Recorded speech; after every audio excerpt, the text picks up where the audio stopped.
Hello friends, प्रिया education में आपका स्वागत है। मेरा नाम प्रिया है और आज हम इडियम्स का पार्ट 10 करेंगे। तो चलो स्टार्ट करते हैं बिना टाइम वेस्ट किए। सबसे फर्स्ट हमारा है a bull market. A bull market का मतलब होता है कि market varies pricing prices are rising. इसका मतलब होता है कि जहाँ पे ना लगातार प्राइसेस बढ़ रही है, रेट बढ़ रहा है, ग्रोथ रेट है वो अच्छी हो रही है। तो बुल मार्केट का मतलब ही निकलता है कि भाई जहाँ पे लगातार प्राइसेस बढ़ रही है ना। तो यहाँ से याद रख सकते हैं ना, जो बुल मार्केट होता है ना, बुल मार्केट में बहुत ही प्राइसेस बढ़ रही है ना, ग्रोथ रेट अच्छी हो रही है, रेट बढ़ रहा है। तो बुल मार्केट से हम याद रख सकते हैं। बुल मार्केट कैसा होता है फ्रेंड्स? बुल मार्केट में प्राइसेस जो कि लगातार बढ़ती जाती है ना। तो ऐसे याद रख सकते हैं बुल मार्केट से। नेक्स्ट हमारा आता है a bull in a China shop. A bull in a China shop का मतलब होता है clumsy person in a delicate situation. मतलब कि कोई लापरवाह व्यक्ति है ना। तो इसको चाइना शॉप, तो हम इसको कैसे याद रख सकते हैं भाई? चाइना शॉप में क्या हुआ था, एक बार चाइना शॉप में ना बुल घुस गया ना, चाइना शॉप में बुल घुस गया। तो क्या उसने सारी चीजों को, बुल ने ना, बुल मीन्स होता है सांड, तो उसने सारी चीजों को क्या करा, तोड़ मरोड़ दिया, तहस नहस कर दिया। उस चाइना शॉप को पूरा तहस नहस कर दिया उसने, बुल ने।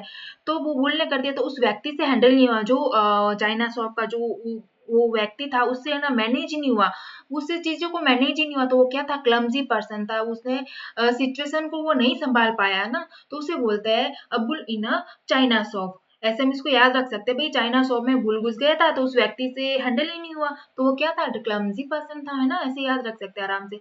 नेक्स्ट हमारा आता है आई वॉश।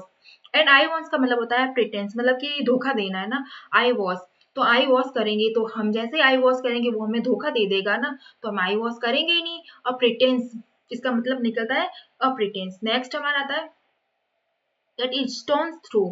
इट स्टोन्स थ्रो का मतलब होता है अ शॉर्ट डिस्टेंस। इसका मतलब होता है कि बहुत कम दूरी में, है ना, बहुत कम दूरी में, बहुत ही मतलब कि बोल सकते हैं कि बहुत चीज हमारे नियर में है, इसको ऐसा बोल सकते हैं।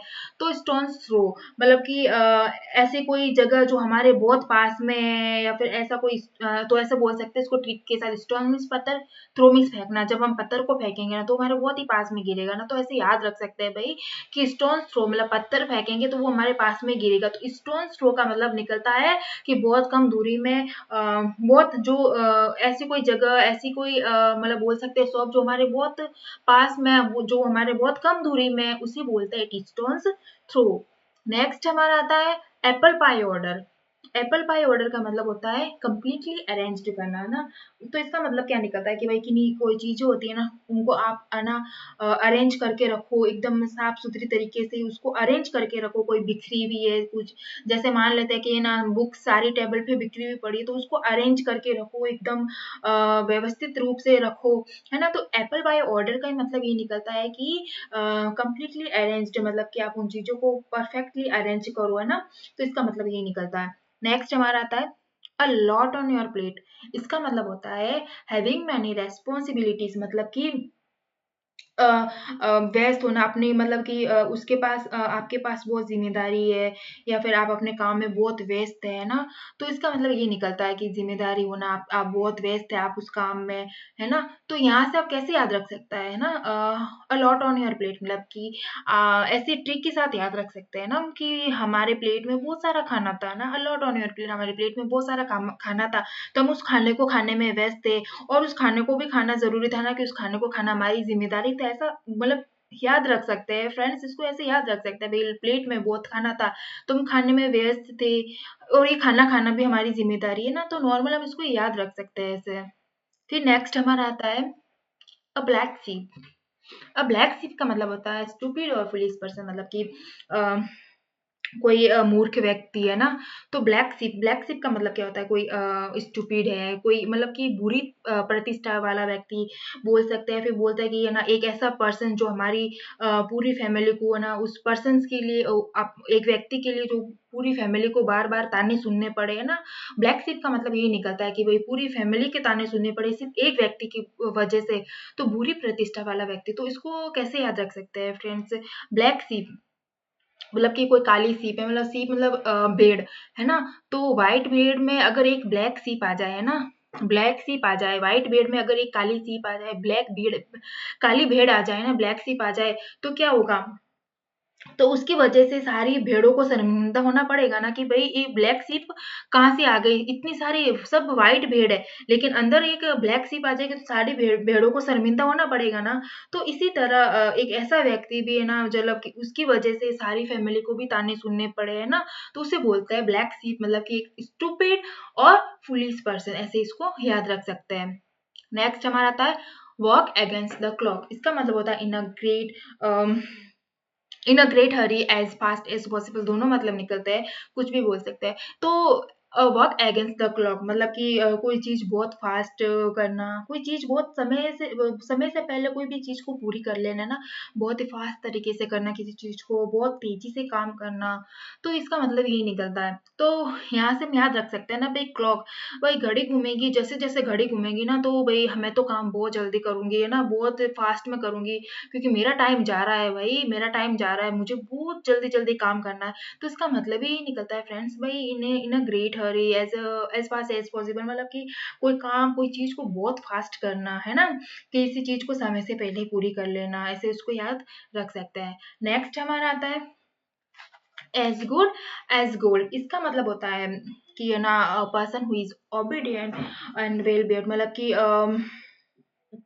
कोई है ना मतलब कि शिष्ट व्यक्ति है ना, शिष्ट व्यक्ति हो गया कोई, मतलब कि बोल सकते हैं अच्छा व्यवहार वाला व्यक्ति बोल सकते हैं ना, तो as good as gold, gold से याद रख सकते हैं ना कि हाँ ओबीडियंट व्यक्ति है, मतलब कि बहुत ही शिष्ट व्यक्ति, बहुत ही वेल बिहेव्ड पर्सन है, ऐसे याद रख सकते हैं कि भाई उसके पास गोल्ड है, तो गोल्ड है तो वो क्या है, वो ओबीडियंट एंड वेल बिहेव्ड है, ऐसे याद रख सकते हैं। नेक्स्ट हमारा था फायर इन समवन्स बेली। इसका मतलब निकलता है एनर्जेटिक है ना, enthusiastic, one who is energetic and enthusiastic about something, मतलब कि इसका मतलब निकलता है कोई किसी की अगर बेली में अगर आग है ना कुछ कर पाने की, कुछ कर गुजरने की, अगर उसकी बेली में अगर आग है तो क्या वो बहुत ही एनर्जेटिक हो जाएगा उस काम को करने के लिए ना, बहुत ही मतलब उस चीज को पाने के लिए वो बहुत ही एनर्जेटिक हो जाएगा ना, तो इसको ऐसे याद रख सकते हैं भाई उसकी बेली में क्या है, आग है, फायर है, फायर का मतलब आग, बेली तो बेली में क्या है, आग है, तो वो क्या हो जाएगा, एनर्जेटिक हो जाएगा है ना, तो ऐसे इसको याद रख सकते हैं, उसको कुछ कर गुजरने की उसके अंदर आग है ना, इसका मतलब ये निकलता है। नेक्स्ट हमारा था pipe dream.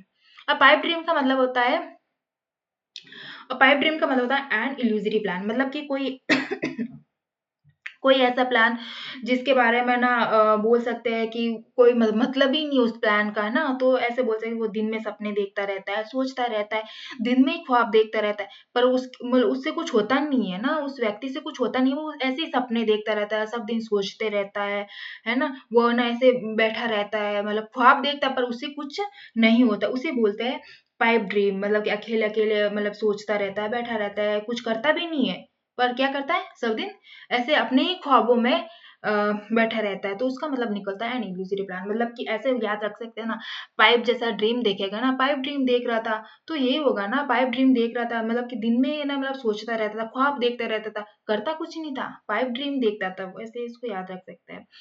A diamond dozen, a diamond dozen का मतलब होता है समथिंग वेरी कॉमन और लिटिल वैल्यू, मतलब कि कोई चीज इतनी सस्ती कौड़ी के भाव है ना, जिसकी कोई वैल्यू ही नहीं है ना, वेरी कॉमन और लिटिल वैल्यू, मतलब कि कोई वैल्यू नहीं है उस चीज की, जिस कौड़ी के भाव बहुत सस्ती है ना, इसको ऐसे इसका मतलब ये निकलता, तो इसको कैसे याद रखेंगे, डजन से याद रख सकते हैं ना भाई, दर्जन है ना, कोई भी चीज अगर हम दर्जन लेंगे ना, दाम से दाम याद रख लेंगे कि कोई भी चीज अगर हम एक दर्जन में लेंगे ना तो वो हमें बहुत ही सस्ती मिल जाएगी है ना, जब भी हम है ना दर्जन के भाव में कोई चीज लेंगे ना फ्रेंड्स तो हमें बहुत सस्ती मिलती है ना, तो बहुत सस्ती मिलती है, तो इसका मतलब यही निकलता है कि भाई समथिंग वेरी कॉमन और लिटिल वैल्यू है ना, तो डजन से दर्जन याद रख सकते हैं कि भाई दर्जन बहुत ही समथिंग वेरी लिटिल कॉमन और लिटिल वैल्यू। नेक्स्ट हमारा था अटकेस। अटकेस का मतलब होता है इजीली, आसान, तो केस से याद रख सकते हैं ना, केस करना भी तो इजीली होता है, आसान होता है, तो केस इजीली है ना, ऐसे याद रख सकते हैं, याद रखना है हमें सिर्फ है ना एग्जाम के लिए। तो चलो फ्रेंड्स आज के लिए इतना ही, अगर आपको मेरा वीडियो अच्छा लगा तो लाइक करो, कमेंट करो, सब्सक्राइब